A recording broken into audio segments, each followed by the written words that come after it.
welcome to the latest edition of the About Small Business podcast. My name is Barry McDermid, and this is the latest edition of our second series. And if you are enjoying the content that we're filming, the content that we're making, and you want to support small business, please do like and subscribe to the channel, hit the little notification bell, and that way you are going to be notified anytime we get a new podcast that's dropped. In this episode, I'm actually going to be talking to Ben Hancock from HC Travel.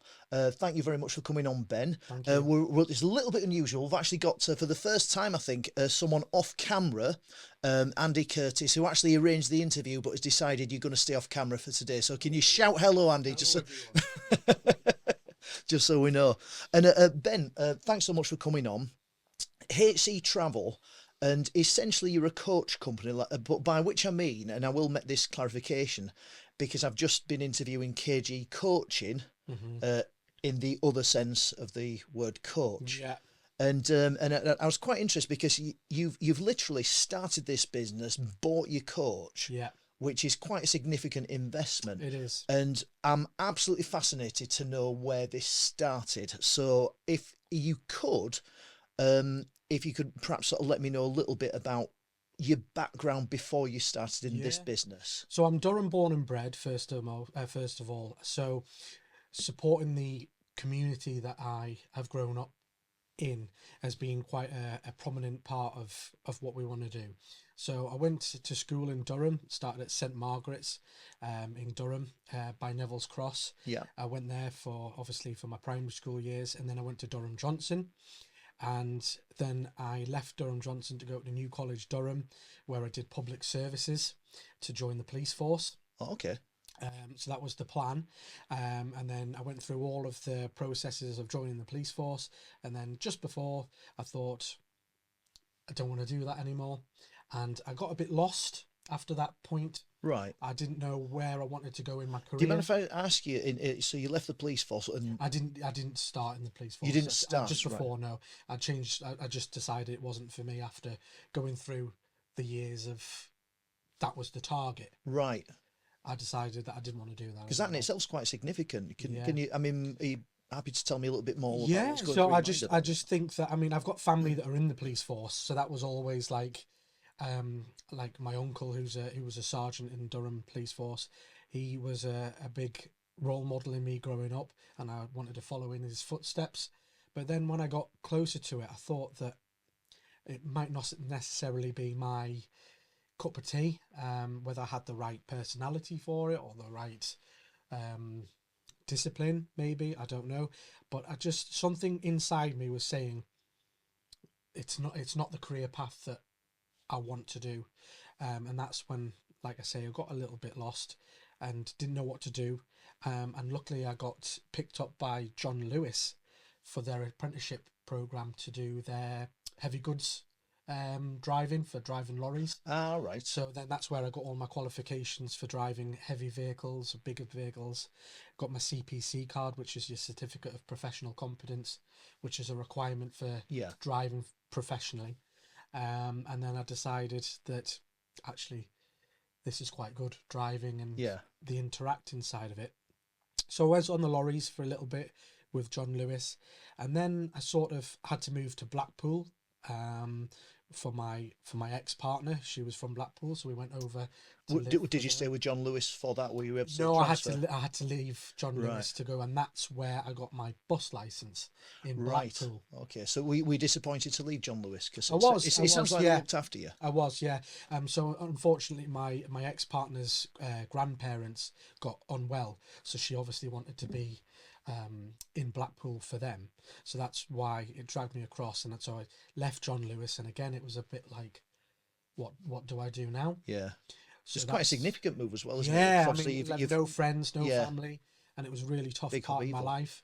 And in a way, as daft as it sounds, actually finding that bus and coach part of my life, it was really a penny dropped for me at that moment, because I had the combination of the driving aspect, which was great, which is what I did, but the interaction that you get with people.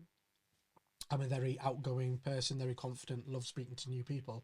So even on service work in buses, you get to meet people that got on the same bus every morning for going to school or going to work or whatever it was. I suppose regular customers. Yeah. So you got to know their lives a bit, and you were like, oh, morning, it's good to see you again. And I thrived on it, and making people smile and giving them a laugh when they're on just their commute to work was a real sense of joy and pride for me. And I think that's where I thought, there's something here. That was the first moment I thought, I've got maybe a path here. And it gets in your blood, that kind of work, the bus side, the coach side, and things like that. So unfortunately, my relationship with my ex-partner obviously broke down in Blackpool. Yeah. And I came back to the northeast, came back to Durham with basically a bin bag with my goods in it. Right. And luckily enough, I fell into coach work at Durham City Coaches when they were still around. Right. And it saved my life in many respects. Wow. Because I found a job that I loved. I travelled Europe. I went to Paris. What's interesting about this is that the two things going on here. Obviously, you're driving. Yeah. That you've enjoyed. I mean, are you a car fanatic? Do you like your No, I'm not really. That would actually be my business partner Andy, who's off camera. Right. He's the car fanatic out of the two of us. Don't get me wrong, I enjoy having nice cars, and I've always tried to have nice cars, and I spend a lot of money on them. Certainly not a car fanatic, but like I say, the coach and bus industries got under my skin, and it always has. It's quite fascinating because, as we've just sort of alluded to, it's relatively common to find people that love their cars. Mm-hmm. But then, and I suppose, like with the HGV drivers, they do really. There's a passion there that tends to go with that. There was for me. I had the passion for the driving side, but it was a very lonely existence. And that's interesting that you say that, because the other side, which I was just going to mention, is the fact that what you've already alluded to is you seem really passionate about the customer side, and you're getting an awful lot out of that. Massively. And that's where the coach side, because we've got to make sure that we distinguish between buses and coaches, because they are two. I'm a coach operator. I'm not a bus operator, and it's quite important that we distinguish the two, because at HC Travel, we have got a massive element on our passengers, because without our passengers, without our clientele, we're nothing. Yeah. And that's where my passion for the driving and the customer side of things, speaking to people, giving them a good day, giving them an experience that they won't forget, is the reason why they come to us in the first place, because they're not just getting to A and B. Yeah. They're getting to A and B with a smile on their face. They're having a good time. We entertain them. We play nice music for them on their travel. It's a private, executive experience that we're trying to give them when they travel with us. Right. So that's why it mashes in with my background of the driving element, but more importantly, and this is where it's become such a passion, the customer relations. So that customer focus, which then connects, I suppose, to what you were doing. Yes. Earlier on in your career. And that's what we absolutely thrive on, second to none, because we find, I mean, in theory, not quite, but anybody can buy a coach, more or less. There's a lot of hoops to go through to get it. But sometimes in the coach industry, and especially in the bus industry, if you're getting on a service bus, and I'm not here to badmouth service drivers or anything like that, but we get a bad reputation of, oh, my bus driver was really miserable today. And, same with coach, or like a school trip, we do lots of work with primary schools, and you get on, oh, the driver was a bit miserable and a bit, and that's what you remember. Yeah, absolutely. Yeah, absolutely. So we're trying to flip that round on its head. We went out with HC Travel today, and we had a great time, and we have our own day trip program that we're promoting, and lots of people have travelled with us and they've come back, and we've got a massive sort of loyal following base in the Durham area now, of the little villages around Durham, and it's just the feedback that we've been getting saying how people have had such a great time, they can't wait to go out, and yeah. oh, we didn't have this opportunity before because coach companies didn't come to us. Can you just clarify for me what exactly, which kind of services that you're performing in terms of like sort of the journeys that you're taking people on? Because I mean, you've said we need to differentiate between a bus operator and a coach operator. My understanding is that your bus operator is taking people on around. They've got the route that they'll follow from A to B. Exactly that. Your coach operator is perhaps doing, and you'll correct me on this one, but doing specific trips, private journeys. So you may take a group of children to school, or you may have something that you yourself, your company's instigated, that whereby you might, I don't know, just for the sake, so you might run a pensioners trip to Whitley Bay, or I don't know, maybe a hen trip to your old home in Blackpool, or so, that kind of thing. And am I correct with exactly that? Right. As a bus is sort of like they're a service provider. Well, they'll have a route fixed, and they pick up passengers on that route. And that's what it is. It's to get people from A to B, and they get on, they pay for the service. Whereas we're a more executive, private, they can pick and choose what they want. If it's a private hire, they tell us what time they want to be picked up. They want what time they want to get there. Do they want to do any stops on the way? Do they want to have a guide on board? Maybe do a tour of the Northeast. Right.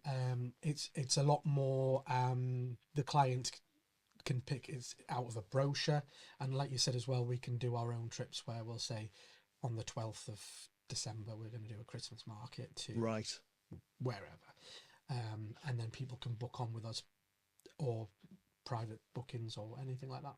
Oh, fantastic. I mean, I'd like to explore that further in a little while, but I'm just interested in something that you said to me. You said that sort of the when you got your job back in the Northeast, it literally saved your life. And I think any normal person going through what you'd gone through would be at quite a low point. Yeah, I certainly was at the time. So when you're saying literally, I mean, is that literally in its fullest sense of the word? Yeah, I'd say so. I mean, I came back from obviously the breakup of my relationship in Blackpool, and I had no possessions. I had no, I had to move back in with my parents, who luckily took me back in. And, and have you got much of a friendship network sort of that you come back to? Or? Yes, I did. Look, I mean, all my friends are in Durham. All of my family are in Durham, and close to Durham, and so that was part of the problem that I had when I was over in Blackpool, very isolated. And when you've got no friends or family to sort of support you, it gets quite ugly quite quickly.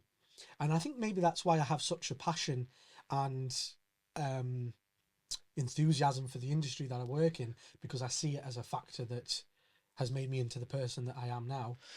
Not only am I a happier and better person for it, but it's something that I love, and I want other people to love it too. And that's what I want my passengers to come on and get the joy that I do out of it. It's interesting because I mean obviously we've just met now as of this interview. We have, but what's quite apparent is you are quite a gregarious character. Initially Andy made the contact to do the interview, but said straight away that he suggested I speak to you because sometimes I talk too much and sometimes you have to tell me to be quiet. Well, that's certainly not, it's not an issue that we're having, certainly I feel anyway, but I can imagine that you going somewhere where you don't know anyone, and if you've not got that network sort of somewhere new, I can imagine that is going to be quite difficult for you. It is. I mean, it is. It's don't get me wrong, that I luckily I am blessed in a way that I can speak to anybody and get on with them, and I can speak to anybody. However, if you don't have the connection, I mean, I'm sure we'll speak about this briefly as well, but the connection that I got with my business partner Randy, and I knew straight away that he was similar to me. Well, maybe not similar, that actually his weaknesses are my strengths and my strengths are his weaknesses and things like that. That's why we're a perfect group.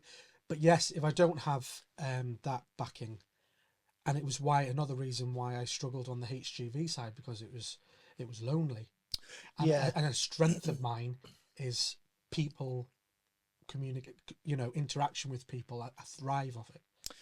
I seem to recall, and I might be wrong about this, but from the HGV side of things, that when I was growing, I'm going back a long way, I'm 52 now, but so when I was growing up, I seem to recall that there was a big thing that HGV drivers would pick up hitchhikers fairly regularly. Yeah.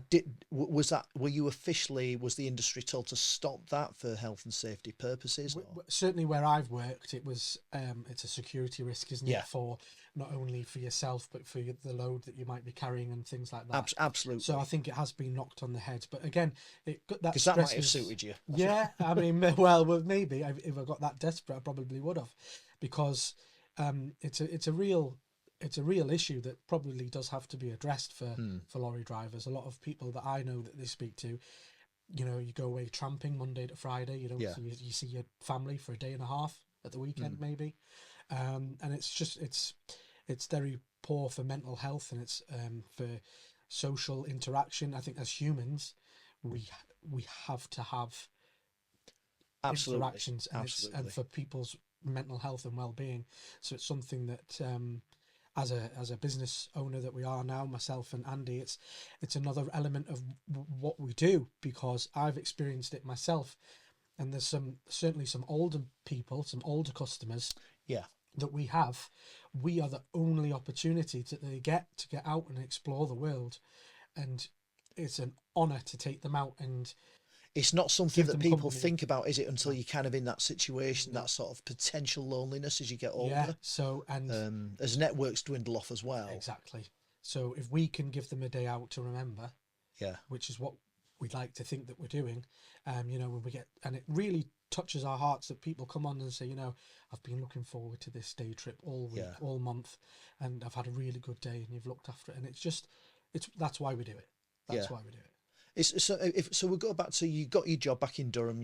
You've enjoyed the job, and where we are with you, Ben, is that you feel that you're getting a new lease of life. Absolutely, you've got your old friendship network kind of back around you. You've got a supportive parents, which is a blessing for anyone. Things are kind of on the up there.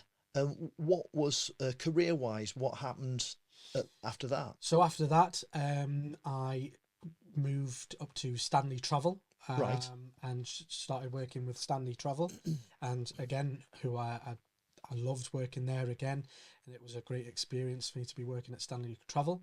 I worked with them until COVID came in, and COVID then had a massive impact on the coaching industry, to the point where it on a lot of industries crippled it, because again, the coach industry is dependent on big groups getting together, isn't it, and in small confined spaces, and you've got quite a large depreciating assets there as well. So it was a tough time for the industry, and it actually made me come out of the industry at that point briefly, to go back into HGV driving. Right. So you went back into Is that out of necessity? Yeah, it was out of necessity, for still mouths to feed, my 2 children. My partner, obviously, bills need to be paid, so you can't be sitting there feeling sorry for yourself. No. You've got to do what you need to do to. And which you didn't. And how long did you stay with that? Did you enjoy? Did you find the passion back for the HGV, or was it? No. It's still that isolation. It was always the coach industry. Right. It was always the coach industry, and then it's fascinating because to someone that's uneducated in that, I would have wrongfully assumed that if you're driving, that's kind of what keeps you going. It's just interesting talking to you to learn how different something can be when it might initially appear so similar. Yeah, me and Andy speak about this quite regularly, that we both thrive on obviously me and Andy work very closely together every day, and we get passengers on every day, sometimes 50 people at a time, on trips and things, and that social element is a huge part of what we do, because and that's what you don't have. So driving is driving, and yes, I can sit behind a wheel for 9 hours a day, believe it or not, and enjoy it because I'm weird. But and the same for Andy, I'm sure. But it's that interaction that you have with your passengers. Yeah. That's why they are genuinely so important to us, because they make us enjoy what we do. Yeah, and the different people that are coming in. All you see, so obviously you do anything from school trips, like you say, for speaking to the teachers and the children getting on in the morning, up to the old age pensioners that want to just go out for the day trips and their groups, and everything in between. Last night we were doing emergency rail replacement, where a train got cancelled, and we had to rescue the day, go up there and pick up the people from the train station and take them on to their trips. People grateful to see They're grateful to see us. And so 9 times out of 10, if you're on a coach, you're on a coach for a good reason. Yeah. So people are happy to be there. That makes a difference, I suppose. Whereas maybe on a bus or a service route, you're not, because you're going to your 9 to 5 day job, so you're grumpy, you're miserable. The bus driver before you's driven past them in the rain, so they've been stood there waiting for a bus for I've heard that. My daughter's just started getting the bus regularly to drum sixth form. She's had that complaint once or twice. So. Exactly. So you get on, and then you might vent to that bus driver. Yeah. And I've been there, and we, but we don't tend to get that as coach drivers. No. So we get the nicer side. Which is always good. Now, I mean, you currently then you're back now in HGV, which, and presumably, I don't know, did you then make a jump back into coach driving, or? I did, yeah. So I managed to get into National Express, right? Which was based as part of Go North East. So it's Go North East that operates for National Express. So technically, I was an employee of Go North East, who do the service buses, but I was on their coach division, their coach side of the business, and I did 6 months there. And interestingly enough, I hated that too. All right, because that was, again, National Express is a more of a, yes, it's coach work, but again, it falls under its glorified service work for me, and it was just doing the same runs all the time. London back, Birmingham back, Birmingham, Manchester Airport. Right. And again, people that were on your bus or your coach or whatever it may be, they were on it for just to get you to A and B. So I suppose in that respect, you probably had no interaction. Yeah. So in a way, it's very similar to your HGV, I suppose. Yeah, very similar. That's what I found, and the shift patterns actually made me very unwell. I was medically discharged from National Express. You've gone through quite a lot. Yeah, I got really bad heart palpitations because of the sleep pattern. They reckon it was to do with sleep, lack of, like, my body just my body just, because we were doing 21-hour shifts, and then you'd have like 9 hours off, and then you would be back in to do another 21-hour shift, and I thought they brought in regulations to stop that. Yeah, it's legal to do that. That's just. So it's just a driving time. Yeah. So if you're what we call double manned, so you're double crewed. Right. You can work 21 hours, Andy. Yeah, 21 hours. Yeah. I have to just make sure I get that right. I should know this. 15 hours if you're on your own, but with 9 hours driving time. Right. Which you can extend to 10 hours, 3 times a week. It's a minefield. What about breaks within those 9 hours driving? Yeah, so you have to have a 45-minute break for every 4.5 hours of driving. So, but if you're double manned, what you can do is just swap over your cards. Yeah, I've seen that you're happen. Then getting a rest. It still seems quite a lot, just because I know certainly, I mean, in my job, I do a lot of travel all over the country. And the recommendation is that you kind of stop in every 2.5 hours. Yeah. And, we'll see those signs on the motor that say, take a rest. And it's just interesting, 2.5 hours, and then you can go on for how long was it you said? So we can do 4.5 hours driving continuously.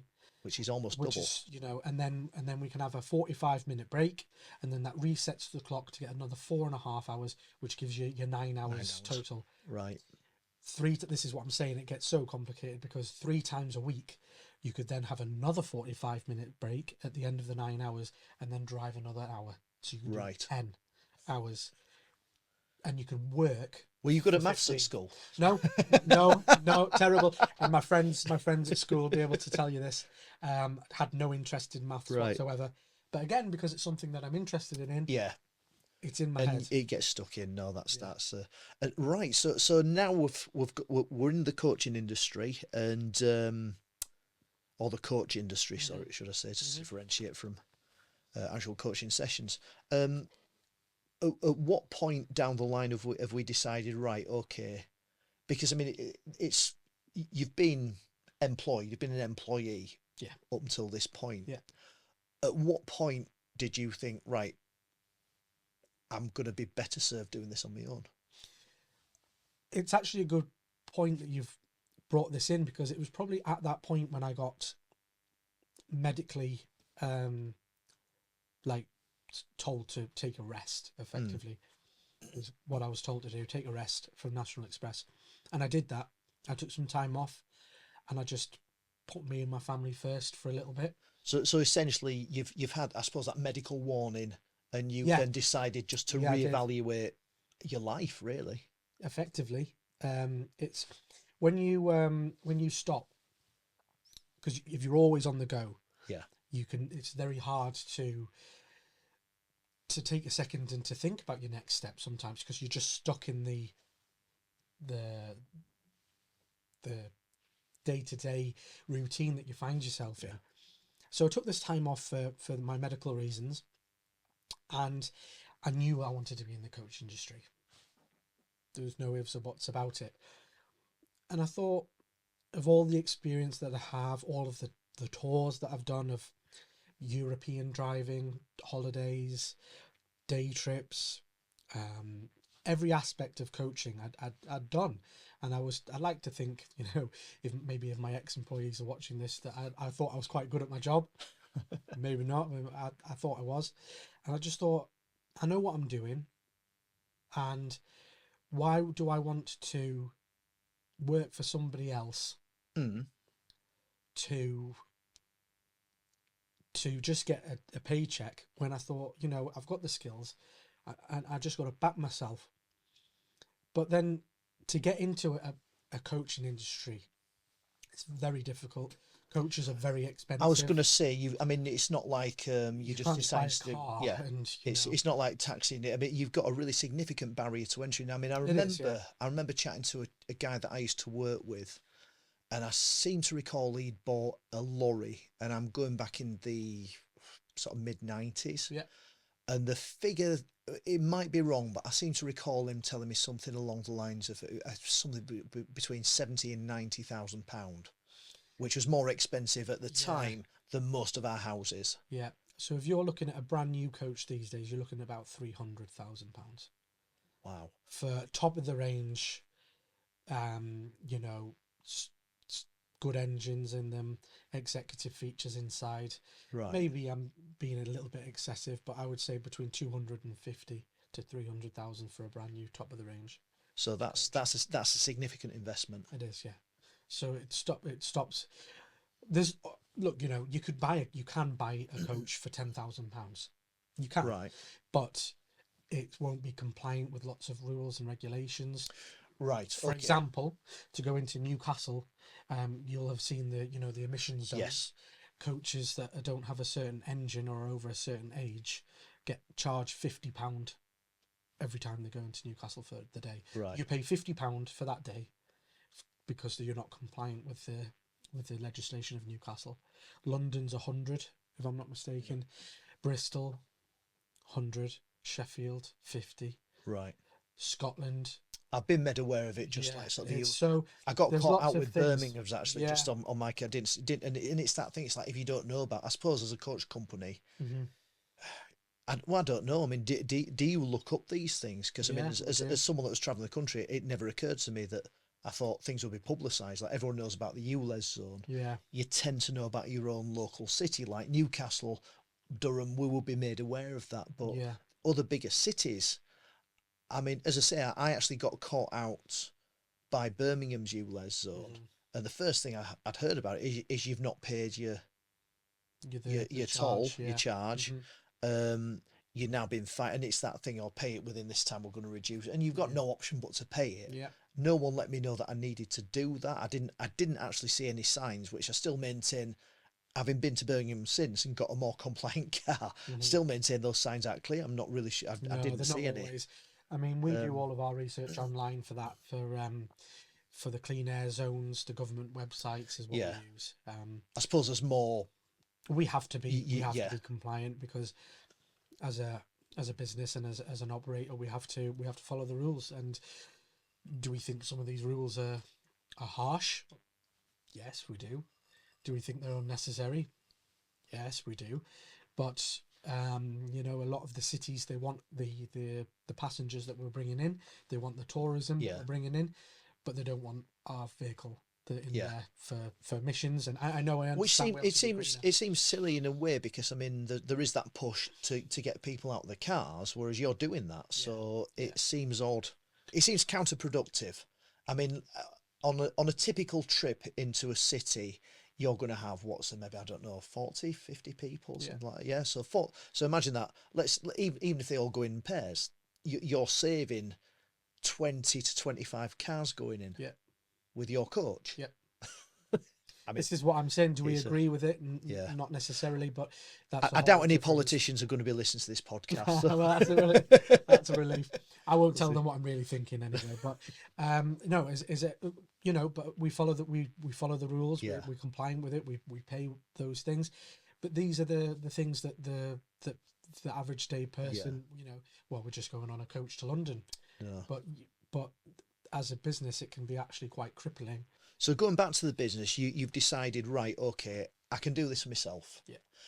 You know, you've done your research. You've got this quite a significant cost.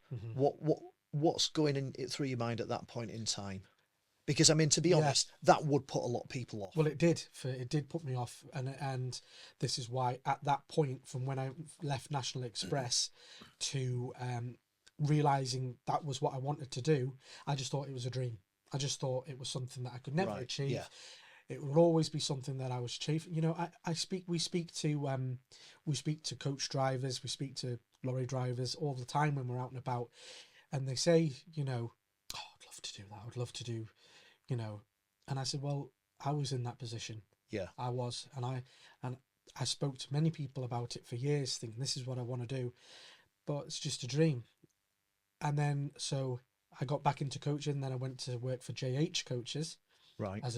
Just as a driver for them, and I did their day trip programs, and that's where I got all my experience for doing all of these day trips and things like that. And I loved my time there. That's where I met Andy at JH Coaches. I was going to say, how did you guys meet? We met at JH Coaches. We were just both drivers, and this was about a year or so past since National Express at this point, and I just thought. You know, you only live once. How can I make this happen? And I spoke to. It was just probably we're in the canteen. I think one day, and I don't know how we got onto the topic, but I told Andy, who became basically my best friend overnight. We just clicked instant like in the and we just I told him about my dream, and he was like, yeah, I've always wanted to do that too. But again, it was just like a answer what, you know. And I just had this, I wouldn't say it was an epiphany or such, but it was just like a slap in the face that if I don't do it, I'm going to have that regret for the rest of my life. Yeah. So I sat down and I worked for months and months and months on a business plan, crunching numbers, looking at coaches, how much would it cost? How much would I need to generate? And, you know, and again, it was looking at it, it was scary. It was so scary. I spoke to my partner, Emma, about it. And I said, I really want to do this. And she kept saying the same thing to me. Well, you know, you'd all just talk. And I probably was at the time. But I was lucky enough that my dad is a very successful businessman. He's got his own company in electronic engineering. Right. He has his factories down in Stockton. He has an office in Durham, so he's a well-off man. So I went to him one day just on the off chance, and I said, look, this is what I've wanted to do for years, and And he says, you know, he knew that where my heart was and things like that. But he's a very savvy man. He's despite that I'm his son, of course I am, but he still had his business head on. Yeah. And he said, well, you know, like you said, it's a big investment. It's a lot of money, and 90% of small businesses fail within the first year, and you know, all of this, and the coach industry can be quite a brutal industry, and it can be. Like we say, you know, yeah, about that, and it can be. I mean, you know, God forbid, look what happened if you set up just before COVID. You spent all of that money, you would have been, it doesn't bear thinking about. And I've got massive respect for the operators that got through it, because not everyone did. No. And I said, well, actually, here's my business plan. And I slapped down pages and pages and pages and pages of my work that I had done quite secretly. And he went, oh, I'll have a look through it. And luckily, it actually surprised him that I actually had my head switched on a little bit more than he thought. So when you said you chatted to Andy in the canteen, you were actually doing more than that. You were. You set about putting that into. I was setting about doing it for myself for ages. Yeah. But I realised I couldn't do it on my own. Yeah. It's just too much to do on your own. And Andy was someone that helped me through, again, not difficult times, but just made my life enjoyable. He was that, you know, laugh that we would have at work and stuff. And when you've got somebody that you bounce off, it was amazing. So I spoke to him about it, and I said, well, actually, and because he was my best friend at the time, and he still is, I told him all about it, and he went, yeah, that's really, and then it snowballed out of how it just went. Everything that we needed fell in place somehow. Yeah. And it was like fate sort of came in. That's interesting. A few people have spoken about that. I don't think we could have done what me and Andy are obviously we're the face of HC Travel, but behind the scenes, we've got a great group of people that have made this possible. Yeah. Obviously my dad, who's effectively financed it. We've got our transport manager, who was a legal requirement for a coach company. You have to have a transport manager. He's been phenomenal. We've got another gentleman who helped us do our. I'm just being careful, maybe not to name them as such, but they know who they are. That helped us start up. He had his own coach company back in the day, right? So he's been so helpful to us. You know, our partners were very supportive, because when we told them about it, Andy's partner was a bit skeptical about it, as was mine, but they saw that we decided how driven we were. Yeah, I think that being skeptical, I think that's fair enough and quite natural. Absolutely. I mean, and in fairness, I think you yourself were a bit as well. Yeah, I mean, you know, but it's just like recognising that, you know, your partners having that belief in you, and that's a nice feeling, isn't it, knowing you've got that support. So before we pulled the plug on it, and before we went through everything, I thought about doing it before, but it just didn't feel maybe the timing wasn't right, or I wasn't quite committed to it. I don't know, but this time something felt completely different. That it was like, now is if I don't do it now, I'll never do it. And you know, everything just. It was like, where are we going to put this massive coach? What yards can we do? And how we found the yard was just ridiculous. It just, we were struggling to find somewhere, and we thought about maybe like a storage yard. So we rang up this storage yard in Middlesbrough or somewhere, and they said, no, we don't do that, but we share a yard with somebody. I'll give you their number. Oh, okay. We got their number out of blue, rang them up. Yeah, we'll do that for you. We'll take your coach in for £45 a week or whatever it was. And that was a big stumbling block for us, and it just overnight disappeared. Oh, okay, right. Well, we've got somewhere to park now, but now we need this transport manager. And then the person at the yard got us in touch with our current transport manager. Right. And then he helped us through the application of process of going through, which took months and months and months to, you know, what the government are like with their rules and regulations and everything. And everyone was so supportive. And you do need that, I think, when you're starting up a small business. You need a bit of luck sometimes. but you need the right people in the right places at the right time. There's so many factors going on, isn't there? And we've had that, and then and we've had that since we've been operating. We've got great connections and great people from my time at Stanley Travel, from our time at JH Coaches. They've been, you know, I said to them when I left JH Coaches and I put my notice in, you know, I said, I'm really sorry, I've loved every second here, but I don't do this now, I never will. And they've been there's no resentment or anything that you might be. No, and we've still got great working relationships with these big coach operators who are great, and they're very helpful, and we're very grateful for them. And it's going from strength to strength as it stands. And like I say, we've got to put that success down to the people that I've mentioned there. They've got a great team behind us. Yeah. But also our customers, that when they do come to us, they come back, and that's so important. You got that repeat with that formula, I suppose, that's working for you. I was going to ask you about the future, but it just seems that you, to me, it feels like the answer is going to be that natural progression, growing organically. Do you aspire to be a big national? No, we don't. We've spoke about this, myself and Andy. We don't want to be a big fish, as it were. We want to be a smaller operator that maybe helps out bigger ones. Yeah. And because I think, you know, from the time that we've been operating, my hairline's receding more already. I'm getting grey hair. It's a stressful industry to be in, and I think that if you get too big too quickly, of course we want to grow, of course we want to expand, but to a certain point we don't want to be the next big thing in the Northeast. No, do you know what? It's interesting when I'm looking for guests to come on the podcast. Yeah. Because I'm trying to take a slightly different a different perspective. You will notice, I mean, the only time we've mentioned money is just with the cost of the coach. I'm not interested in your balance sheets. I'm not interested in like your profits. What I want to get from this is to learn about people who are passionate about what they do. And it is absolutely fascinating. This one, I mean, I'll be honest with you, I was struggling to think, where's this passion coming for driving a coach?